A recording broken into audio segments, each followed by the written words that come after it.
नमस्कार शेतकरी बंधूंनो, मी स्वप्नील लोढे, रेक्स बुलढाणा कंपनीचा प्रतिनिधी.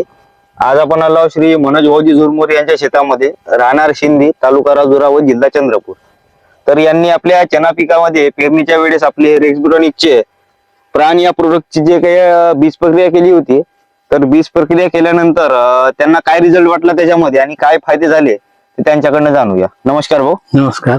आपली ओळख? मी मनोज झुरमोरे, हा. शिंदी.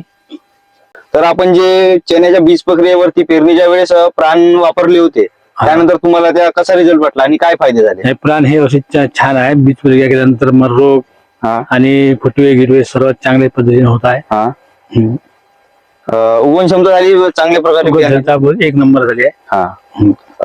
हे बीज प्रक्रिया केल्यानंतर मर रोगाचा देखील प्रादुर्भाव काही जाणवला नाही आपल्याला आणि वाढ देखील चांगली झाली, फुटवे चांगले झाले.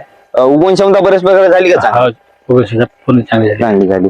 तर प्राणी या प्रोडक्टची आपण चना पिकावरती बीज प्रक्रिया केली पेरणीच्या वेळेस, तर त्यांना असा रिझल्ट वाटला की मर रोगाचा प्रादुर्भाव देखील नाही झाला, पिकाची वाढही झाली चांगल्या प्रकारे, फुटवे देखील करून राहिले आणि मेन म्हणजे जे काही उगवण क्षमता चांगली झाली आहे बियाण्याची, प्रत्येक बियाणं चांगल्या प्रकारे उगवलेले आहे आणि भावना याचा रिझल्ट चांगला वाटला आहे. आणि तसंच आपण हे प्राण चण्यामध्ये पहिल्या फवारणीमध्ये देखील वापरू शकतो.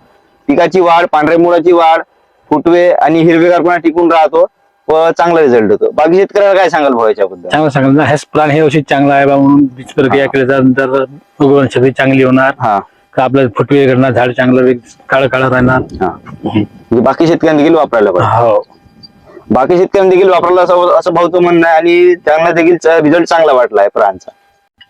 आणि समोर आपण चना पिकावरती पहिली फवारणी जी आहे, प्युरेक्स 1261 प्लस टी आणि कायनेज याची फवारणी घेणार आहोत. त्यामुळं पिकाची जोमदार वाढ, अधिक फुटवे आणि मर रोगाचा देखील प्रादुर्भाव राहणार नाही आणि समोर फुलधारणेसाठी देखील चांगली मदत होईल. धन्यवाद.